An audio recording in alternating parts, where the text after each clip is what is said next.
Hello बच्चों, मैं Sudesh, chemistry faculty आकाश कोटा। और आज मेरे साथ है एक्सपर्ट केमिस्ट्री फैकल्टी आकाश कोटा प्रमोद सर।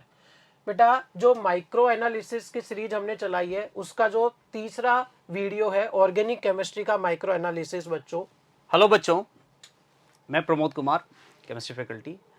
इस वीडियो में हम आपको बहुत शानदार फिनिशिंग टच देने वाले हैं कि ऑर्गेनिक केमिस्ट्री का जो वास्ट सिलेबस है उसमें से स्कोरिंग पार्ट क्या होता है और किस पर ज्यादा मेहनत करनी चाहिए। तो स्लाइड बाय स्लाइड हम देखते जाएंगे बच्चों, और आपको आइडिया देते जाएंगे कि सिलेबस में आपको किन चैप्टर्स पर अब लास्ट मोमेंट पर ज्यादा फोकस कर लेना है, जिससे कि आपका स्कोर बहुत शानदार हो जाए।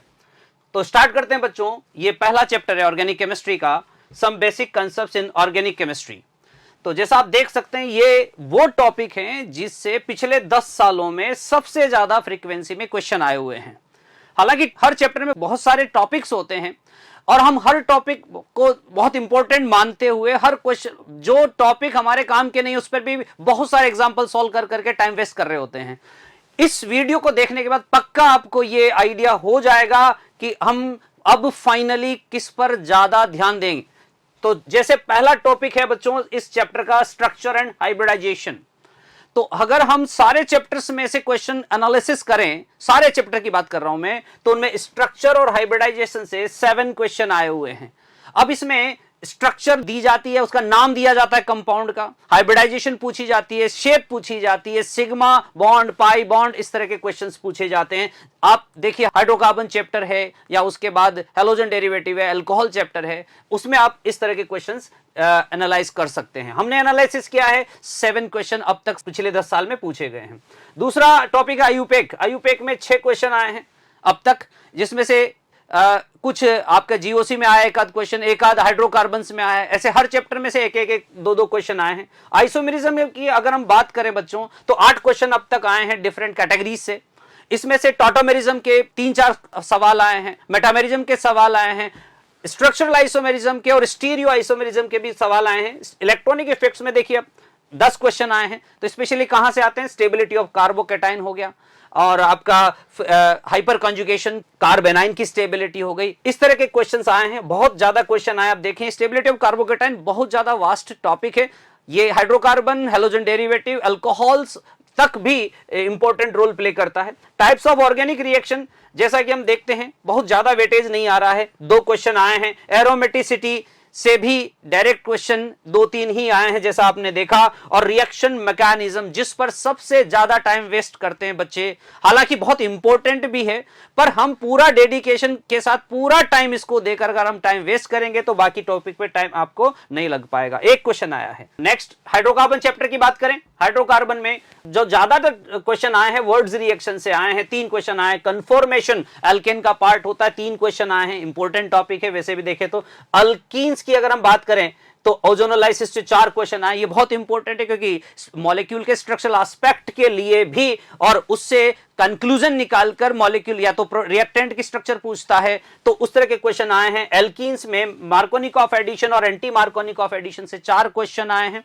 इसमें कभी कभी रीअरेंजमेंट का केस भी पूछ लिया गया है। कन्वर्जन की अगर हम बात करें बच्चों, तो ये बहुत सारे रिएक्शंस का एक सेट होता है बैक टू बैक। जैसे एक रिएक्शन का प्रोडक्ट बना, उसी प्रोडक्ट का अगला रिएक्शन में रिएक्टेंट बन के नया प्रोडक्ट आ जाता है। तो कभी एल्कीन से स्टार्ट किया उन्होंने, कभी एल्काइन से स्टार्ट किया, और फाइनल प्रोडक्ट कुछ भी हो सकता है, अल्कोहल हो सकता है, आपका एल्डिहाइड हो सकता है, इस तरह के कन्वर्जन। तो कन्वर्जन के लिए आप क्या करेंगे, एनसीईआरटी में जाइए। एनसीईआरटी में इनकम्प्लीट रिएक्शंस हैं, एनसीईआरटी में कन्वर्जन्स हैं। आप पहले अल्कोहल फिनोल चैप्टर देखिए, उसमें कन्वर्जन है। आप हाइड्रोकार्बन देखिए, उसमें कन्वर्जन, उनको सॉल्व करके देखिए, आपको आइडिया लगेगा कि कन्वर्जन के क्वेश्चन ज्यादातर वहीं से उठाए गए हैं। फिर अल्काइन, एसिडिक नेचर पर ही ज्यादा क्वेश्चन आए हैं अल्काइन में।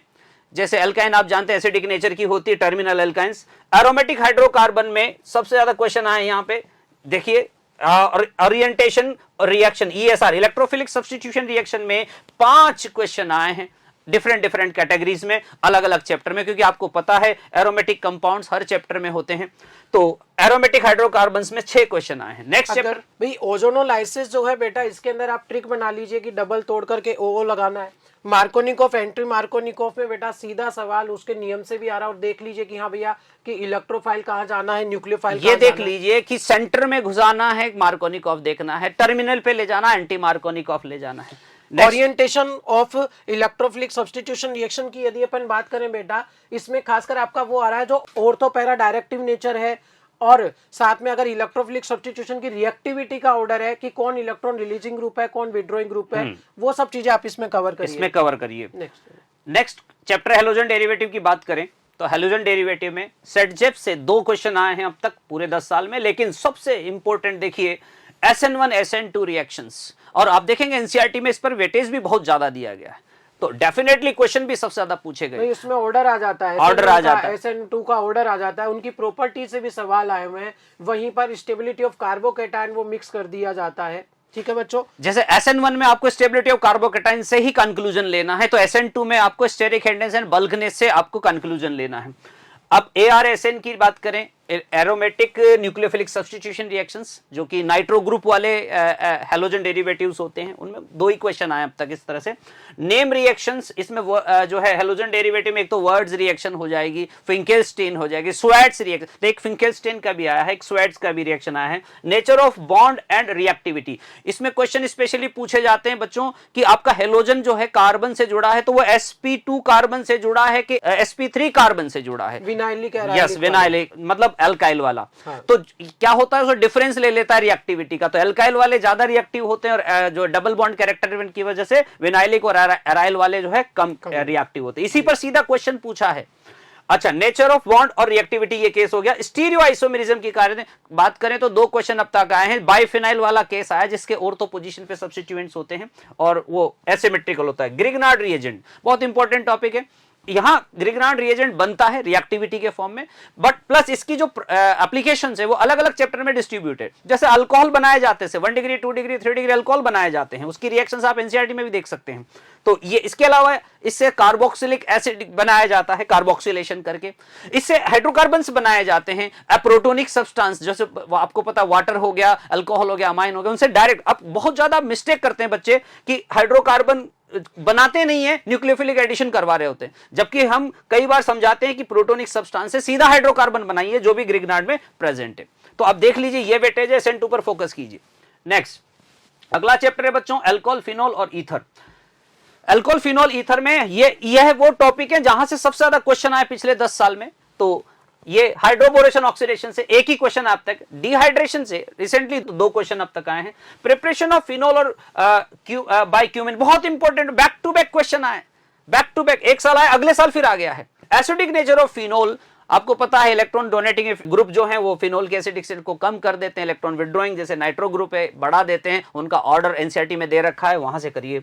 Cleavage of ether by HI बहुत इंपॉर्टेंट टॉपिक है इस चैप्टर का, उस पर पूरा डिटेल एनसीईआरटी में दे रखा है। हम लोग भी क्लासेस में पूरा एप्लीकेशन लेकर बहुत सारे डिफरेंट कंपाउंड को क्लीव करके बताते हैं। इसमें SN1 और SN2 वाला केस ध्यान रखना है, बल्कनेस और स्टेबिलिटी ऑफ कार्बोकैटायन वाला ध्यान रखना है, सारे केसेस कीजिए। रीमेटेमन रिएक्शन, इसमें सीधा एक बार तो नेम रिएक्शन पूछ लिया है, दूसरा मैट्रिक्स मैचिंग में करके क्वेश्चन दिया है, तीसरा इसमें इलेक्ट्रोफाइल के बारे में पूछा है, डाइक्लोरोकार्बिन के बारे में, इस तरह के क्वेश्चन आते हैं। विलियमसन्स ईथर सिंथेसिस, ये बहुत इंपॉर्टेंट टॉपिक बन के आया है क्योंकि ईथर प्रिपरेशन में विलियमसन ईथर से 4 क्वेश्चन आए हैं और ऑक्सीडेशन ऑफ अल्कोहल से 2 क्वेश्चन आए, जैसे PCC है और जो है आपका स्ट्रॉन्ग ऑक्सीडाइजिंग एजेंट है लाइक केमेनोफोर, K2Cr27 क्या बनाते हैं, कार्बोक्सिलिक एसिड बना, PCC कंट्रोल करके एल्डिहाइड कीटोन बनाते हैं, इस तरह के क्वेश्चन आए। नेक्स्ट चैप्टर हम देखेंगे बच्चों एल्डिहाइड कीटोन और कार्बोक्सिलिक एसिड से। यहां पर ये चैप्टर नेम रिएक्शन के लिए फेमस है, सबसे ज्यादा नेम रिएक्शन है, आप देख सकते हैं यहां पे, और इस बात का सम्मान रखते हुए वो क्वेश्चन भी सबसे ज्यादा नेम रिएक्शन से दे रहे हैं। तो एल्डोल हो गया, केनिजारो हो गया और रोजनमुंड हो गया, स्टीफन रिएक्शन, इटार्ड रिएक्शन है, मैट्रिक्स मैच बना के क्वेश्चन दिए, आप देखिए रिसेंटली क्वेश्चन आया है, सीधा नेम रिएक्शन पूछा है और उनके प्रोडक्ट पूछे, एल्डोल के प्रोडक्ट कैसे बनेंगे। तो फिजिकल प्रॉपर्टीज में बॉइलिंग पॉइंट पर बेस करके क्वेश्चन पूछा है। तो फिजिकल प्रॉपर्टी हर चैप्टर का इंपॉर्टेंट है, एनसीईआरटी में हर चैप्टर में हर क्लास का फिजिकल प्रॉपर्टी दे रखा है, आपको पढ़ना जरूर है क्योंकि क्वेश्चन आने लगे हैं, रिसेंटली फिजिकल प्रॉपर्टी पर क्वेश्चन आया है। नार न्यूक्लियोफिलिक एडिशन रिएक्शन की रिएक्टिविटी के बारे में 2 क्वेश्चन आए हैं। एडिशन एलिमिनेशन, ये एक टेबल बनी हुई है एनसीईआरटी में, आप देखिए 7-8 टाइप की रिएक्शंस हैं जिसमें हाइड्राजोन बनता है और आपका सेमी कार्बाजोन बनता है, 2,4-DNP टेस्ट है, वो सब पहले एडिशन और फिर एलिमिनेशन वाला केसेस है। 4 बार क्वेश्चन आए हैं इसमें। मैट्रिक्स मैचिंग का क्वेश्चन भी आया, इंडिविजुअल क्वेश्चन भी आया है। कन्वर्जन की बात करें, फिर कन्वर्जन पे आ गए हैं। इस क्लास में एल्डिहाइड कीटोन से स्टार्ट करते हैं, फिर डिफरेंट प्रोडक्ट बनाते हैं। तो वो आपको कहां से करना है, जैसे मैंने कहा एनसीईआरटी में कन्वर्जन से वहां से करिए। आपके आकाश पैकेज में भी आपको हेल्प मिलेगी, कन्वर्जन के कई सारे क्वेश्चंस हैं, आप उनको सॉल्व कर लीजिए। हेलोफॉर्म रिएक्शन, इस पर भी क्वेश्चन आए हैं, 2 देख लीजिए। स्पेशली आयोडोफॉर्म के नाम से आते हैं और ये एल्डिहाइड और कीटोन में कीटो ग्रुप की पोजीशन को मिथाइल के साथ जोड़कर जो क्वेश्चन बनाए जाते हैं उस पर क्वेश्चन है। स्पेशली 2-3 टाइप के स्टेटमेंट वाले क्वेश्चन आते हैं। Acidic strength of carboxylic acid पर 2 क्वेश्चन आए हैं अब तक। तो आपको पता है कौन से फैक्टर अफेक्ट करते हैं, कौन कम कर देते हैं, ईडीजी कम कर देते हैं, है ना, रिलीजिंग ग्रुप है, उसी पर ध्यान देना है। ऑर्थो इफेक्ट पर ध्यान दीजिए। Reactions of carboxylic acid different है, जैसे अमोनिया से रिएक्शन करके अमाइड बनाना, इमाइड बनाना, ईस्टर बनाना, इस तरह की रिएक्शंस आई हैं कार्बोक्सिलिक एसिड की प्रॉपर्टी से। फिर आते हैं बच्चों अमाइंस पे। अमाइंस में वो छोटा सा चैप्टर है बट वेटेज देखिए।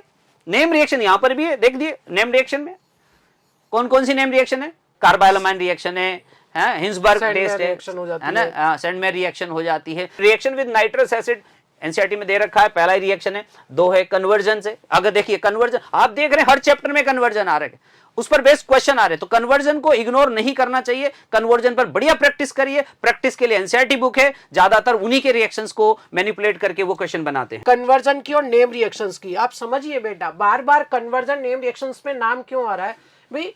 टोटल मिला के बेटा ओवरऑल देखे तो 35-40 नेम रिएक्शन होगी एनसीईआरटी में। हर चैप्टर की नेम रिएक्शंस निकाल के एक जगह लिख लो, याद कर लो। बहुत बढ़िया। रिएजेंट निकाल लो, एक जगह लिख लो, याद कर लो। ऑर्डर्स लिख लो, orders acidic strength, basic strength के ऑर्डर लिख लो। अगर ये आपको रिएजेंट्स और नेम रिएक्शंस याद होंगी, कन्वर्जन अपने आप हो जाएंगे। बिल्कुल। और डाइजोनियम सॉल्ट के 2 क्वेश्चन हैं और प्रिपरेशन ऑफ अमाइंस पर डिफरेंट कैटेगरी में। और फिर आता है बायोमोलिक्यूल्स। सबसे ज्यादा क्वेश्चन कहां से आ रहे हैं, कार्बोहाइड्रेट से आ रहे हैं, डाइसैकेराइड से आ रहे हैं, मोनोसैकेराइड से, ग्लूकोज से आ रहे हैं, प्रोटीन्स के बारे में क्वेश्चन आ रहे हैं। फिर न्यूक्लिक एसिड में 2 क्वेश्चन आए, हार्मोन्स एक ही क्वेश्चन आया है। तो सबसे ज्यादा वेटेज आपका दिखाई दे रहा है कहां पे, कार्बोहाइड्रेट को बहुत अच्छे से करिए दोनों। और चाहे तो विटामिन विटामिन में भी आप डेफिशिएंसी डिजीज के बारे में क्वेश्चन आते हैं। अब लास्ट चैप्टर है आपका प्रैक्टिकल केमिस्ट्री। हमने एक साथ लिख दिया बेटा यहाँ पर, ऑर्गेनिक का, इनऑर्गेनिक का, फिजिकल का, सबका एक साथ लिख दिया है।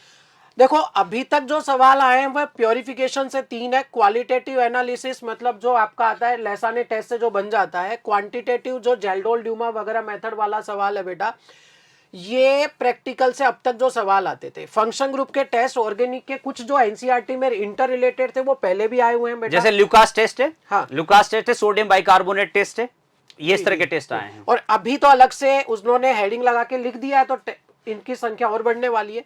साथ में अब जो प्रैक्टिकल केमिस्ट्री में ऐड हुआ है, इनऑर्गेनिक में देखा जाए तो salt analysis, acidic and basic radicals के लिए प्रिपरेशन दोनों की है, इनऑर्गेनिक कंपाउंड्स की भी है, ऑर्गेनिक कंपाउंड्स की भी है बेटा। ये आ जाती है प्रिपरेशन। उसमें आप क्या करिए कि खाली उनकी प्रिपरेशन का जो बेसिक थीम है, चाहो तो उनकी रिएक्शंस जो है कि कौन कौन से सब्सटेंस काम आ रहे हैं, उनके नाम क्या है, उनके फॉर्मूला क्या है, जिसकी प्रिपरेशन कर रहे हो। मान लो उन्होंने मोर सॉल्ट ही पूछ लिया कि इनमें से कौन सा मोर सॉल्ट है, बात समझ रहे हो बेटा, कि पोटासियम डबल सॉल्ट है या फिर कोऑर्डिनेशन कंपाउंड है। इस तरह के टाइट्रेशंस आ जाती हैं जिसमें इंडिकेटर भी इंक्लूड हो जाएंगे कि किसमें कौन सा इंडिकेटर यूज आ रहा है बच्चे। Enthalpy of solution of copper sulphate, thermodynamics में चले जाइए सीधे आप लोग बेटा, वहां पर CuSO4 की सॉल्युबिलिटी आ रही है, वहां पर ध्यान देना। डिसोल्यूशन आता है उसका कि ओवरऑल इसका देखो सॉल्यूशन की एंथैल्पी में 2 फैक्टर होते हैं, एक आ जाता है हाइड्रेशन, हाइड्रेशन के साथ में आ जाता है एक लेटिस एनर्जी वाला केस बेटा, ठीक है ना। एक आ जाता है एनहाइड्रस सोल्ट का सॉल्यूशन और एक आ जाता है हाइड्रेटेड सोल्ट का सॉल्यूशन। तो हेस लॉ से उसको बनाया जाता है, सारे टीचर्स पढ़ाते हैं बेटा उसको। न्यूट्रलाइजेशन थर्मोडायनेमिक्स में इंक्लूड हो ही रहा है बेटा, बिल्कुल अलग से करने की जरूरत नहीं है। थर्मोडाइनमिक्स में जो कंटेंट है उसी पर बेस्ड है, ऐसा कुछ नहीं है। हाँ, लायोफिलिक और लायोफोबिक प्रिपरेशन में खासकर 2 चीजें ध्यान रखनी है। एक तो इनके एग्जाम्पल कि कौन लायोफिलिक है, कौन लायोफोबिक है, और साथ में बेटा इनकी प्रॉपर्टीज एक टेबल बना के लिख लीजिए कि कौन सा रिवर्सिबल है, कौन सा इरिवर्सिबल है, इस तरह से बेटा। और नेक्स्ट आ जाता है आयोडाइड आयन और हाइड्रोजन पेरोक्साइड्स की काइनेटिक्स की बात कर रहा है ध्यान देना, 2 रिएक्शंस हैं, उन रिएक्शंस को एक चेन बना करके याद कर लेनी है आपको बेटा, बस इतना सा फैक्टर है। इतना सा है। तो बेटा उम्मीद है कि आपको ये सारी चीजें इंफॉर्मेशन जो है वो बेनिफिशियल होंगी बेटा, आपको नीट की प्रिपरेशन में काम आएंगी। और बेटा फाइनल बात एक बोलूं तो देखो, पढ़ना तो पड़ेगा बेटा, सीधी सी बात है, बिना पढ़े काम नहीं कुछ होगा। नहीं हो सकता। हमारे एनालिसिस बना देने से कुछ नहीं होगा, स्ट्रेटेजी बनाने से कुछ नहीं होगा। Thank you.